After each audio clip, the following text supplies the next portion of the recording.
Assalamualaikum warahmatullahi wabarakatuh. Kami dari kelompok 6 akan mempresentasikan presentasi kami, yaitu rangkaian listrik dan komponen listrik.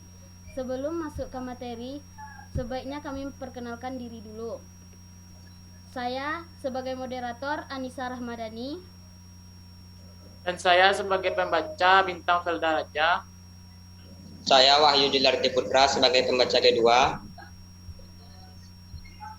Baiklah, materi pertama disampaikan oleh Bintang Felda Raja. 1. Rangkaian listrik. Pengertian rangkaian listrik. Rangkaian listrik adalah susunan alat-alat listrik yang dihubungkan dengan sumber listrik sehingga menghasilkan arus listrik, terdiri dari rangkaian seri dan paralel. Jenis rangkaian listrik. A. Rangkaian seri. Pengertian rangkaian seri. Rangkaian seri adalah rangkaian alat atau komponen listrik yang disusun juga sebagai berderet. Rangkaian seri tidak memiliki percabangan. Dengan kata lain, rangkaian seri adalah rangkaian yang arus listriknya mengalir hanya pada satu jalur. Ciri-ciri rangkaian seri. 1. Komponennya disusun secara berurutan atau berderet. 2. Arus listrik mengalir tanpa melalui cabang. 3. Arus listrik yang mengalir di berbagai titik dalam rangkaian besarnya sama. 4. Tegangan listrik di setiap hambatan nilainya berbeda. Seperti gambar di samping adalah contoh rangkaian seri. Kelebihan dan kekurangan rangkaian seri. Kelebihan atau keuntungan rangkaian seri. 1. Kuat arus yang mengalir pada tiap bagian besarnya sama. 2. Cara pembuatannya mudah karena bentuknya sederhana. 3. Rangkaian seri tidak membutuhkan terlalu komponen karena pemasangannya secara sejajar. 4. Rangkaian seri membutuhkan kabel yang lebih sedikit sehingga lebih murah. Kekurangan atau kerugian rangkaian seri. 1. Rangkaian seri, jika salah satu alat listrik dilepas atau rusak, maka arus akan terputus. Rangkaian seri memerlukan daya listrik yang lebih banyak sehingga boros listrik akibat baterai cepat habis. 3. Rangkaian seri yang digunakan pada lampu akan menghasilkan nyala lampu yang agak redup dan stabil. Makin banyak lampu, makin redup. Seperti rumus di bawah, RS sama dengan R1 tambah R2 tambah R3 tambah titik-titik. Keterangan.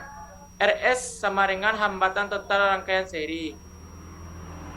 R1 hambatan pertama, R2 hambatan kedua, R3 hambatan ketiga. B. Rangkaian paralel. Pengertian rangkaian paralel adalah rangkaian alat-alat listrik yang disusun atau dihubungkan secara berjajar atau bercabang. Ciri-ciri. 1. Memiliki percabangan. 2. Hambatan total lebih kecil. 3. Tegangan listrik setiap komponen sama besar. 4. Arus listrik mengalir pada setiap komponen, misalnya tidak. Gambar di samping adalah contoh rangkaian paralel. Kelebihan dan kekurangan rangkaian paralel. Kelebihan atau keuntungan rangkaian paralel. 1. Hambatan kecil sehingga nyala lampu lebih terang. 2. Masing-masing komponen dapat bekerja secara bebas tanpa dipengaruhi komponen. 3. Rangkaian paralel bila salah satu lampu atau alat listrik dilepas atau rusak atau padam, maka lampu atau alat listrik yang lain tidak ikut mati atau tetap menyala atau berfungsi. Kekurangan atau kerugian rangkaian paralel. 1. Biaya lebih mahal karena memerlukan banyak kabel. 2. Kekurangan efisien dalam mengantarkan arus listrik. 3. Rangkaian lebih rumit karena terdiri dari banyak cabang. Rumus rangkaian paralel. 1 per RP sama dengan 1 per R1 tambah 1 per R2 tambah 1 per R3 tambah seterusnya. Keterangan. RP hambatan total rangkaian paralel. R1 hambatan pertama, R2 hambatan kedua, R3 hambatan ketiga. Baiklah, selanjutnya akan dibacakan oleh Wahyu. 2. Komponen listrik. Pengertian komponen listrik atau elektronika berupa sebuah alat benda yang menjadi bagian pendukung suatu rangkaian elektronik dapat bekerja berguna. Jadi, komponen langsung pada papan rangkaian baik berupa PCB, maupun terodor dengan cara disolder atau tidak menempel langsung pada papan rangkaian atau dengan alat pendukung lain, misalnya kabel. Transformator dan harus adalah transformator atau trafo. Arti transformator adalah komponen yang berguna untuk menaikkan dan menurunkan tegangan bolak-balik Ada 3 komponen pokok dalam trafo. Yang pertama adalah trafo primer sebagai input, komponen kedua adalah kumparan sekunder sebagai output, dan yang ketiga adalah inti besi sebagai penguat medan magnet. Sifat kerja transformator yaitu makin besar arus dasar, besar daya pengantarnya. 2. Induktor. Induktor dalam komponen listrik berbentuk lilitan kawat yang menyimpan muatan listrik. Muatan dalam induktor dalam bentuk medan magnet. Ada 3 jenis induktor pada umumnya, yaitu fixed coil, variable coil, dan coil coil. Fixed coil adalah induktor dengan harga pasti dan tidak dapat diubah, sedangkan variable coil adalah kebalikannya. Kemudian coil coil adalah induktor yang digunakan untuk sinyal frekuensi tinggi. 3. Adalah penghambat arus listrik dan menghasilkan nilai resistensi tinggi.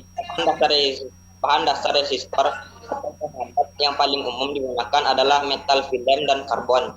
Komponen resistor juga dapat digunakan untuk penurunan tegangan, pembagi tegangan, dan penghambat arus listrik. 4. Dioda atau penghantar. Komponen dioda lebih dikenal sebagai penghantar yang berfungsi menghantarkan arus listrik menuju satu arah dan menghambat di arah lain. Dioda memiliki 2 komponen, yakni anoda dan katoda.